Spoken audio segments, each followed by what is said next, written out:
अस्सलाम वालेकुम स्टूडेंट्स, मैं उम्मीद करता हूँ कि आप सब खैरियत से होंगे। तो अभी तक हम इस कोर्स में एसएल इक्वेशन के बारे में स्टडी कर रहे हैं। तो मेनली हमने एसएल इक्वेशन यानी अगर हमारे पास कोई भी second order homogeneous differential equation है तो उसको हमने एसएल इक्वेशन में कन्वर्ट करना भी सीख लिया है। और हमने कुछ एग्जाम्पल भी किए हैं कि जिसमें हम एक होमोजीनियस डिफरेंशियल इक्वेशन को लेते हैं और इंटीग्रेशन फैक्टर वाले मेथड से हम उसको एसएल में कन्वर्ट करते हैं। तो यानी हर होमोजीनियस जो लीनियर डिफरेंशियल इक्वेशन है उसको एसएल में कन्वर्ट किया जा सकता है। और उसके बाद हमने एसएल इक्वेशन की टाइप्स भी कर ली हैं कि उसकी 3 टाइप्स होती हैं। वो कौन कौन सी हमने पढ़ी हैं कि रेगुलर एसएल इक्वेशन, उसके बाद हमने की थी जो हमारे पास सिंगुलर एसएल इक्वेशन है, और थर्ड हमने पीरियोडिक एसएल इक्वेशन की थी। ठीक है, तो अब हमने पहले इक्वेशंस की थी, तो अब हमने एसएल सिस्टम डिफाइन करना है। तो इन दोनों में बस थोड़ा सा फ़र्क है। फ़र्क इस बात का है कि हमारे पास अगर पीरियोडिक एसएल इक्वेशन है उसके साथ हम कुछ बाउंड्री कंडीशंस लगाएंगे तो पीरियोडिक एसएल सिस्टम बन जाएगा। तो जो कंडीशंस लगाएंगे, अगर पीरियोडिक एसएल इक्वेशन है तो पीरियोडिक हम उसके ऊपर बाउंड्री कंडीशंस लगाएंगे। उसके बाद अगर हमारे पास रेगुलर एसएल इक्वेशन लेते हैं उसके ऊपर हम कुछ बाउंड्री कंडीशन लगाएंगे तो वो रेगुलर एसएल सिस्टम बन जाएगा। और उसके बाद अगर हम सिंगुलर एसएल इक्वेशन लेते हैं और उसके ऊपर हम बाउंड्री कंडीशन लगाते हैं तो वो हमारे पास क्या बन जाएगा, सिंगुलर एसएल सिस्टम बन जाएगा। तो पहले हम डिफाइन करते हैं कि सिंगुलर सिस्टम से क्या मुराद है। तो सिंगुलर सिस्टम से सिर्फ हमारा एसएल सिस्टम से क्या मुराद है, तो एसएल सिस्टम से सिर्फ इतना मुराद है कि हमने एसएल इक्वेशन लेनी है और एसएल इक्वेशन के साथ हमने उसके ऊपर कुछ डिफरेंट बाउंड्री कंडीशंस लगानी है। ठीक है, वैरायटी ऑफ बाउंड्री कंडीशंस। तो बाउंड्री कंडीशंस का क्या मतलब होता है कि हमने ए और जो हमारा बी पॉइंट है इनके ऊपर हमने यू फंक्शन के लिहाज से कुछ कंडीशंस डिफाइन की होंगी। ठीक है, यानी एसएल इक्वेशन लेनी है और उसके ऊपर हमने कुछ बाउंड्री कंडीशंस डिफाइन करनी है। वो बाउंड्री कंडीशंस कौन सी होनी चाहिए, लीनियर होनी चाहिए और होमोजीनियस होनी चाहिए। तो फिर हम कहेंगे कि वो हमारे पास एसएल सिस्टम बन गया। तो मैं बारी बारी बताता हूँ कि जो मैंने बातें बताई इन सब का क्या मतलब है। ओके, तो पहले नंबर पे हमने बाउंड्री कंडीशंस की बात की है। तो बाउंड्री कंडीशंस क्या होती हैं कि जैसे अगर मैं ये कहूँ कि मेरा इसमें यू फंक्शन फाइंड करना होता है डिफरेंशियल इक्वेशन में, तो मैं ये कहता हूँ कि जी यू ऑफ ए के ऊपर कोई वैल्यू दी है मुझे। ठीक है, और उसके बाद मुझे यू ऑफ बी के ऊपर कोई वैल्यू गिवन है, और इसी तरह मुझे यू प्राइम ऑफ ए के ऊपर कोई बाउंड्री कंडीशन है, और इसी तरह यू प्राइम ऑफ बी के ऊपर। तो हम डेरिवेटिव को हम बाउंड्री कंडीशंस कहते हैं। उसके बाद हमारे पास लीनियर बाउंड्री कंडीशंस का क्या मतलब है, ये जो बाउंड्री कंडीशंस हैं इनकी मैक्सिमम पावर 1 हो सकती है। यानी ऐसा नहीं हो सकता कि हमें इस तरह कोई बाउंड्री कंडीशन गिवन हो कि यू ऑफ ए और इसका स्केयर आर है। ठीक है, तो लीनियर का मतलब है कि इन तमाम की जो पावर है वो क्या होनी चाहिए, 1 होनी चाहिए। तो हम 1 से ज़्यादा पावर वाली नहीं ले सकते। होमोजीनियस का क्या मतलब है, जैसे अगर मैं ये कहूँ कि मुझे इस तरह की कोई बाउंड्री कंडीशन गिवन है 2 times u of a plus आप कह लें 3 टाइम्स, आप कह लें 3 times u prime of a is equal to 0 होना चाहिए। ठीक है, लेकिन अलग से कोई कांस्टेंट नहीं आ रहा है। ठीक है, जैसे हमारे पास लीनियर इक्वेशन क्या होती है, लीनियर इक्वेशन इस तरह की 2x plus 3y plus 5 equal to 0, ये हमारे पास एक लीनियर इक्वेशन है क्योंकि इन दोनों की डिग्री 1 है। तो इसमें भी ऐसा होगा कि इनकी जो पावर है वो 1 होनी चाहिए और होमोजीनियस होनी चाहिए। ये जो लीनियर इक्वेशन है ये होमोजीनियस नहीं है, क्यों, इसके साथ हमारे पास प्लस 5 कांस्टेंट आ रहा है। तो जिसमें अलग से कांस्टेंट आ जाए, कोई नंबर आ जाए, वो होमोजीनियस नहीं रहती। तो मतलब इसका है कि हमारे पास जो बाउंड्री कंडीशन है इस तरह की होनी चाहिए, उसमें अलग से कांस्टेंट नहीं आना चाहिए। यानी यहाँ पे आप ये नहीं कह सकते कि +7 इक्वल टू 0 गिवन होगा। ठीक है, तो हमारे पास उसमें कोई भी अलग से कांस्टेंट नहीं आना चाहिए। तो अभी तक मैंने क्या एक्सप्लेन किया है कि एसएल इक्वेशन लेंगे हम, ठीक है, उसके साथ हम बाउंड्री कंडीशंस लगाएंगे। बाउंड्री कंडीशंस का क्या मतलब है कि इन एंड पॉइंट्स के ऊपर हमें यू के लिहाज से कोई कंडीशंस गिवन होंगी, उनको हम बाउंड्री कंडीशंस कहेंगे। लीनियर का मतलब है कि ये जो हमारा u वाला फंक्शन आ रहा है इनकी मैक्सिमम पावर क्या आएगी, 1 आएगी, या डेरिवेटिव की ये u की मैक्सिमम पावर 1 आएगी। उसके बाद क्या होना चाहिए कि हमारे पास जो हम इनका लीनियर कम्बिनेशन लेंगे आपस में, यानी इनको प्लस माइनस करेंगे, तो यहाँ पे आपके पास कोई भी कांस्टेंट अलग से नहीं आना चाहिए। तो ये वाली जो आपकी बाउंड्री कंडीशन है हमेशा 0 की इक्वल होनी चाहिए और इसमें कोई भी कांस्टेंट टर्म मौजूद ना हो। तो ऐसे SL equation with boundary conditions जो है वो क्या कहलाता है, एसएल सिस्टम कहलाता है। ओके, नेक्स्ट हमने डेफिनेशन करनी है regular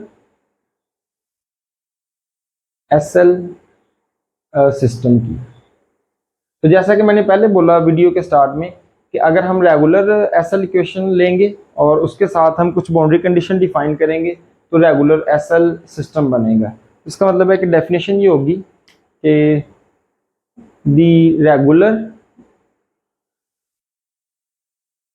SL equation with boundary conditions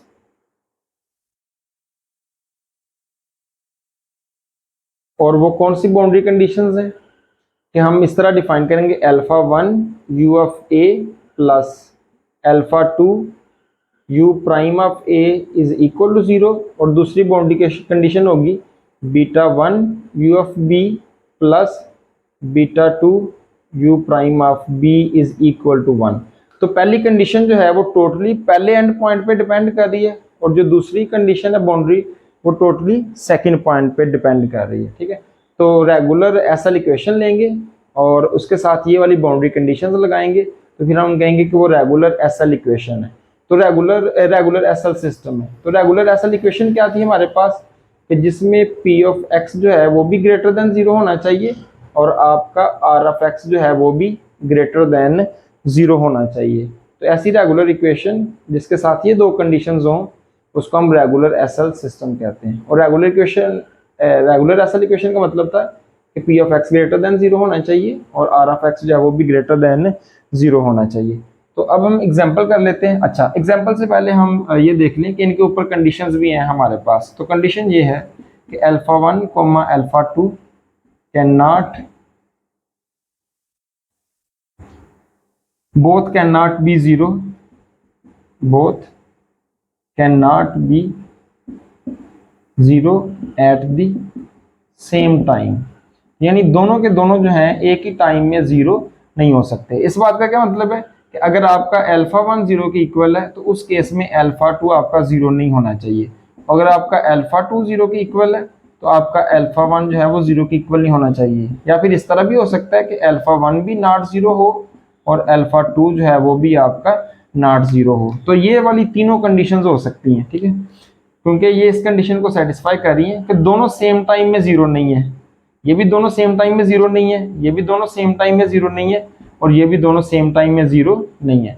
तो सेम टाइम में 0 होने का मतलब ये होगा कि अल्फा 1 भी 0 हो जाए और अल्फा 2 जो है वो भी क्या हो जाए, 0 हो जाए। तो हम ऐसी कंडीशन नहीं ले सकते। उसकी वजह क्या है, अगर हम ये दोनों 0 ले लेंगे तो बेसिकली पहली कंडीशन ही खत्म हो जाएगी कि अल्फा 1 0 होगा तो ये सारी टर्म 0 हो जाएगी, अल्फा 2 0 पुट करेंगे तो ये भी सारी टर्म 0 हो जाएगी, ये तो कंडीशन ही खत्म हो जाएगी। ठीक है, तो फिर हमारे स्टार्टिंग वाले पॉइंट पे कोई बाउंड्री कंडीशन नहीं होगी। तो इस वजह से ये इसके ऊपर रिस्ट्रिक्शन लगाई है कि ये जो हमारे रियल नंबर होंगे, बेसिकली ये रियल नंबर से सेट बिलोंग, ये दोनों भी रियल नंबर से बिलोंग करेंगे और जो हमारा बीटा 1 और बीटा 2 जो है वो भी रियल नंबर से बिलोंग करेगा।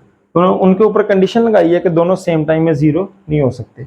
इसी तरह इनके ऊपर भी कंडीशन है सेम वाली कि ये दोनों भी सेम टाइम में 0 नहीं हो सकते। तो इस बात का भी सेम यही मतलब है। तो आप लोग खुद से भी लिख सकते हैं अगर लिखना चाहें कि आप बल्कि लिख ही लें कि बीटा 1 अगर 0 होगा तो बीटा 2 0 नहीं होगा और अगर बीटा 2 0 होगा तो बीटा 1 आपका 0 नहीं होना चाहिए। और थर्ड ये हो सकती है कि बीटा 1 भी नॉन 0 हो और आपका बीटा 2 जो है वो भी नॉन 0 हो। ठीक है, तो फिर हम कहेंगे कि वो रेगुलर एसएल सिस्टम बन रहा है। ओके, अब हम इसकी एक एग्जांपल कर लेते हैं। रेगुलर एसएल इक्वेशन लेते हैं और उसके ऊपर हम ये बाउंड्री कंडीशंस डिफाइन करेंगे और रेगुलर एसएल सिस्टम बनाएंगे। तो एग्जांपल ले लेते हैं। अब मैं ये ले लेता हूँ u double prime plus lambda times u is equal to 0। तो अगर मैं इसको इस फॉर्म में लिखूं, एसएल की फॉर्म में लिखूं तो ये हो जाएगा डी बाई डी एक्स, यहाँ पे 1 आ जाएगा और ये आ जाएगा D you by D x. ठीक है, ये पहला डेरिवेटिव, फिर एक और लेंगे डबल डेरिवेटिव हो जाएगा और plus lambda times u of x equal to 0। अब अगर हम इससे कंपेयर करें तो जो u के डेरिवेटिव के साथ रकम आती है इसको p ऑफ x कहते हैं। तो ये u के डेरिवेटिव के साथ जो रकम आ रही है इसको हम p ऑफ x कहेंगे, वो 1 के इक्वल है। और जो रकम हमारी लैम्डा वाली के साथ आती है, लैम्डा यू एक्स के साथ आती है, उसको आर ऑफ एक्स कहते हैं। तो लैम्डा यू ऑफ एक्स के साथ हमारा 1 आ रहा है, तो हमारा जो आर ऑफ एक्स फंक्शन है वो भी 1 के इक्वल है। तो अगर ऑब्जर्व करें तो पी ऑफ एक्स भी ग्रेटर देन 1 है, सॉरी ग्रेटर देन 0 है, और आपका आर ऑफ एक्स जो है वो भी ग्रेटर देन 0 है। और इसके ऊपर हम वो क्या रखने लगे हैं, एक्स की वैल्यू, यानी एक्स कहाँ से बिलोंग करेगा, वो आपका बिलोंग आप कोई भी ले सकते हैं, जैसे मैं यहाँ पे ले रहा हूँ वो 0 से लेके पाई तक बिलोंग कर रहा है। ठीक हो गया। तो ये हमें यहाँ से ये पता चला कि ये रेगुलर एसएल इक्वेशन है, ठीक है, क्योंकि पी ऑफ एक्स भी ग्रेटर देन 0 है और आर ऑफ एक्स जो है वो भी ग्रेटर देन 0 है, तो ये रेगुलर एसएल इक्वेशन है। अब हमने इसके ऊपर बाउंड्री कंडीशंस डिफाइन करनी है जिससे ये रेगुलर एसएल सिस्टम बन जाएगा। तो मैं फॉर एग्जांपल ये कंडीशन डिफाइन कर देता हूँ कि u ऑफ 0 जो है वो हमारा 0 के इक्वल है, और u प्राइम ऑफ जो पाए है वो भी मेरा 0 के इक्वल है। अब इस बात का क्या मतलब है कि ये दो कंडीशंस दोनों कैसे बन रही हैं। एक कंडीशन हमने पहले पॉइंट के ऊपर डिफाइन की है और दूसरी सेकंड पॉइंट के ऊपर डिफाइन की है। तो अगर मैं इस वाली को और इन वाली को कंपेयर करूं तो मेरे पास क्या आएगा, मेरे पास ये आएगा कि क्योंकि ये u है और यहाँ पर भी u है, तो इसका मतलब है यहाँ पे 1 मल्टीप्लाई हो रहा है, तो अल्फा 1 जो है 1 के इक्वल है, और क्योंकि u प्राइम वाली रकम नहीं है इसमें 0 के ऊपर, तो अल्फा 2 जो है वो किसके इक्वल है, 0 के। तो हमारी इस कंडीशन को भी सेटिस्फाई कर रहा है कि एक टाइम अल्फा 2 0 है लेकिन अल्फा 1 0 के इक्वल नहीं है, तो दोनों में से एक का नॉन जीरो होना लाजमी था, तो कंडीशन सेटिस्फाई हो रही है। और दूसरी वाली में अगर देखें तो यहाँ सादा u नहीं है इस वाली में, इसका मतलब है कि बीटा 1 0 के इक्वल है, तो बीटा 1 0 हो जाएगा। और दूसरे नंबर पे डेरिवेटिव वाली के साथ हमारा क्या आ रहा है, यहाँ पे 1 आ रहा है, तो मतलब बीटा 2 जो है वो किसके इक्वल है, 1 के इक्वल आ रहा है। ओके ओके ओके जी। तो अब हम देखें तो मैंने इनिशियल पॉइंट के ऊपर भी बाउंड्री कंडीशन डिफाइन कर दी है, फाइनल वाले पॉइंट के ऊपर भी बाउंड्री कंडीशन डिफाइन कर दी है, और हमारी जो इक्वेशन है वो भी रेगुलर एसएल इक्वेशन है। तो अब ये वाला जो सिस्टम है, ये वाला जो बना है, ये हमारे पास कहलाएगा रेगुलर एसएल सिस्टम कहलाएगा। ओके, अब हमने करना है पीरियोडिक एसएल सिस्टम करना है, और उसके बाद हमने सिंगुलर एसएल सिस्टम करना है। अब हम पीरियोडिक एसएल सिस्टम डिफाइन करेंगे, तो जैसा कि हमने रेगुलर एसएल सिस्टम डिफाइन किया था, सेम उसी तरह इसकी डेफिनेशन होगी कि the periodic SL equation with periodic conditions is called periodic SL system। तो पीरियोडिक कंडीशंस का क्या मतलब है कि हमारे पास, क्योंकि जब हम एसएल इक्वेशन डिफाइन करते हैं तो ये हमारे पास दो एंड पॉइंट होते हैं, तो हम इस तरह डिफाइन करेंगे कि हमारा u ऑफ a जो है उसके ऊपर आंसर और हमारा u ऑफ b के ऊपर आंसर क्या आएगा, सेम आएगा। और इसी तरह डेरिवेटिव के लिए डिफाइन करेंगे कि डेरिवेटिव का a के ऊपर आंसर और डेरिवेटिव का b के ऊपर आंसर क्या आना चाहिए, सेम आना चाहिए। तो फिर हम कहेंगे कि जो हमारी पीरियोडिक एसएल इक्वेशन है इन दो बाउंड्री कंडीशंस के साथ क्या बन रही है, पीरियोडिक एसएल सिस्टम बना रहा है। तो अगर हम पीरियोडिक एसएल इक्वेशन को रिवाइज करें तो पीरियोडिक एसएल इक्वेशन क्या थी हमारे पास कि उसमें हमारा p ऑफ x, हमारा r ऑफ x और q ऑफ x जो है वो कौन से फंक्शन होने चाहिए, पीरियोडिक फंक्शन होने चाहिए। और पीरियोडिक फंक्शन क्या होता है उसकी डेफिनेशन भी हमने की थी कि आपका p ऑफ x का आंसर और p of x plus b minus a का आंसर सेम आना चाहिए, यानी ये जो इसकी लेंथ है उतने लेंथ के बाद आंसर रिपीट होने चाहिए। और इसी तरह आपका q ऑफ x का आंसर और q of x plus b minus a का आंसर सेम आना चाहिए, और इसी तरह r ऑफ x का r of x plus b minus a का आंसर क्या आना चाहिए, सेम आना चाहिए। तो मैं आपको इसकी सबसे अच्छी एग्जांपल यही है पीरियोडिक फंक्शन को समझने के लिए, चाहे साइन x की एग्जांपल कर लें, चाहे आप इसकी डेफिनेशन कॉज x की एग्जांपल कर लें। तो देखें साइन 0 डिग्री और साइन 360 डिग्री का आंसर सेम होता है, और इसी तरह साइन 30 डिग्री का आंसर और साइन 390 डिग्री का आंसर सेम होता है, और इसी तरह साइन 60 डिग्री का आंसर और साइन 420 डिग्री का आंसर भी क्या होता है, सेम होता है। मतलब इसको मैं इस तरह भी लिख सकता हूँ, इस वाले को साइन 0 प्लस 360 डिग्री, इसको मैं लिख सकता हूँ साइन 30 प्लस 360 डिग्री, और इसको लिख सकता हूँ साइन 60 प्लस 360 डिग्री। तो देखें 360 के बाद यानी कि आंसर रिपीट होता है। तो इस वाले फंक्शन, एक तो ये पीरियोडिक फंक्शन है क्योंकि कुछ टाइम के बाद अपनी वैल्यू को रिपीट करता है, और दूसरी बात क्या है हमारे पास कि इसका जो पीरियड है वो किसके इक्वल है, 2 पाई यानी कि 360 डिग्री के इक्वल है। ठीक है, ये 360 डिग्री के बाद अपने आंसर्स को रिपीट करता है। तो ऐसा हर फंक्शन जो अपनी वैल्यू को कुछ टाइम के बाद रिपीट करना शुरू कर दे और वो पीरियड गुजरने के बाद फिर से रिपीट करना शुरू कर दे, तो ऐसे फंक्शन को पीरियोडिक फंक्शन कहते हैं। जैसे हमारे डेज होते हैं, 7 डेज हैं, तो 7 के बाद फिर से मंडे आ जाता है, तो डेज का जो पीरियड है वो 7 है, यानी 7 के बाद फिर दोबारा मंडे आएगा। फिर अगर ट्यूसडे से स्टार्ट करेंगे तो 7 के बाद फिर आपका ट्यूसडे आ जाएगा। तो ऐसे फंक्शंस को पीरियोडिक, तो ये कंडीशंस भी ऐसे ही हैं। पीरियोडिक कंडीशन क्यों है कि जो आंसर ए के ऊपर आना है वही आंसर बी के ऊपर लेना है, और डेरिवेटिव के लिए भी जो ए पे आंसर लेना है वही आपने बी पे लेना है। तो ऐसी पीरियोडिक एसएल इक्वेशन जिसके साथ ये बाउंड्री कंडीशंस हो उसको हम पीरियोडिक एसएल सिस्टम कहते हैं। तो इसकी अगर हम जिस तरह हमने पहले एग्जांपल कंसीडर की है u double prime plus lambda u equal to 0 वाली, तो यहाँ पे हमने देखा था कि पी ऑफ एक्स जो है 1 के इक्वल है और आर ऑफ एक्स जो है वो हमारा वो भी 1 के इक्वल है, और यहाँ क्यू ऑफ एक्स जो है वो किसके इक्वल है, 0 के इक्वल है। और यहाँ पे अगर मैं इंटरवल ले लेता हूँ उसी तरह इंटरवल है मेरा -पाई से लेके पाई तक इंटरवल है। तो देखें आप यहाँ -पाई पुट करें फिर भी 1 आंसर आना है, आप पाई पुट करें फिर भी 1 आंसर आना है, और कोई भी वैल्यू पुट करेंगे ये सेम आंसर आएगा। तो ये पीरियोडिक फंक्शन है, यानी अपनी वैल्यू को रिपीट कर रहा है, तो हर दफा 1 आंसर आ रहा है तो वैल्यू रिपीट हो रही है। जैसे क्यू ऑफ एक्स 0 है तो आप जो मर्जी वैल्यू पुट करें -पाई से लेके पाई तक तो हमेशा आंसर 0 आएगा, तो वैल्यू को रिपीट कर रहा है।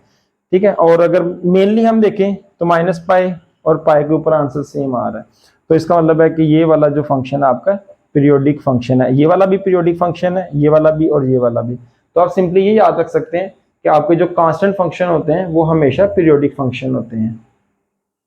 ओके, तो पीरियोडिक फंक्शन होने की वजह से ये हमारी पीरियोडिक एसएल इक्वेशन बन गई है, और इसके ऊपर अगर मैं ये बाउंड्री कंडीशंस डिफाइन कर दूं कि u ऑफ -पाई का आंसर और u ऑफ पाई का आंसर सेम आएगा, और u प्राइम ऑफ -पाई का आंसर और u प्राइम ऑफ पाई का आंसर सेम आएगा, तो फिर ये वाली जो equation with these boundary conditions is called periodic SL system. Okay, तो अब हमारा रह गया सिंगुलर एसएल सिस्टम का। तो ये थोड़ी सी लेंथी डेफिनेशन है, इसके ऊपर 3 कंडीशंस हैं, तो हम बारी बारी कंडीशंस डिफाइन करेंगे। अब हम सिंगुलर एसएल सिस्टम डिफाइन करने जा रहे हैं। तो जैसे हमने पहले 2 इक्वेशंस डिफाइन किए हैं कि अगर हम रेगुलर एसएल इक्वेशन लेते हैं तो हम बाउंड्री कंडीशन डिफाइन करते हैं, रेगुलर एसएल सिस्टम बनता है। अगर हम पीरियोडिक एसएल इक्वेशन लेते हैं और उसके ऊपर बाउंड्री कंडीशन डिफाइन करते हैं तो वो पीरियोडिक एसएल सिस्टम बनता है। अगर अब हमने सिंगुलर एसएल इक्वेशन लेनी है, यानी ये जो आपकी एसएल इक्वेशन होगी ये हमारी सिंगुलर होगी। सिंगुलर एसएल इक्वेशन के साथ हम 3 टाइप्स की कंडीशन डिफाइन करने लगे हैं। उन 3 टाइप्स में अगर एक भी टाइप की कंडीशन सेटिस्फाई हो जाए तो वो हमारा सिंगुलर एसएल सिस्टम बन जाएगा। ठीक है, तो सिंगुलर एसएल इक्वेशन को रिकॉल कर लें। तो सिंगुलर एसएल इक्वेशन में क्या था कि जो हमारा एंड पॉइंट्स होते हैं वो ए और बी होते हैं, तो वहां पर पी ऑफ एक्स या फिर आपका आर ऑफ एक्स जो है वो क्या कर जाए, वैनिश कर जाए। तो इस बात का मतलब क्या है कि या तो आपका पी ऑफ ए पे आंसर 0 आ जाए, या आपका पी ऑफ बी पे आंसर 0 आ जाए, या फिर आपका पी ऑफ ए और पी ऑफ बी दोनों के ऊपर आंसर 0 आ जाए। ठीक है, और इसी तरह आर ऑफ एक्स के लिए कि या आर ऑफ ए 0 आ जाए, या आर ऑफ बी 0 आ जाए, या आर ऑफ ए और आर ऑफ बी दोनों हमारे 0 आ जाए, तो फिर हम कहेंगे कि वो हमारी सिंगुलर एसएल इक्वेशन है। तो अब इन्हीं जो हमारे पास कंडीशंस बनी है इन्हीं के मुताबिक हम सिंगुलर एसएल सिस्टम डिफाइन करेंगे। तो पहली कंडीशन हमारे पास क्या है कि अगर पी ऑफ ए जो है वो 0 होगा तो फिर हम क्या कहेंगे कि क्या होना चाहिए, then no condition at X equal to A. तो फिर जहां पे 0 आ रहा है, यानी अगर ए पे 0 आ रहा है, पहले वाले एंड पॉइंट पे 0 आ रहा है, तो फिर ए के ऊपर कोई कंडीशन नहीं होगी। तो फिर वो कौन सी हमारे पास बाउंड्री कंडीशन होगी, बी पॉइंट के ऊपर बाउंड्री कंडीशन होगी, और वो वही बाउंड्री कंडीशन लेंगे जो हमने रेगुलर के ऊपर डिफाइन की थी। तो beta 1 u of b plus beta 2 u prime of b is equal to 0। ठीक है, तो ए के ऊपर कोई कंडीशन नहीं होगी, सिर्फ सेकंड वाले पॉइंट के ऊपर बाउंड्री कंडीशन होगी। और दूसरी हमारे पास क्या पॉसिबिलिटी है कि अगर हमारे पास p ऑफ b 0 हो जाए तो फिर क्या होगा, then no condition at x equal to b। तो फिर b के ऊपर कोई कंडीशन नहीं होगी, तो किसके ऊपर कंडीशन होगी, फिर a के ऊपर।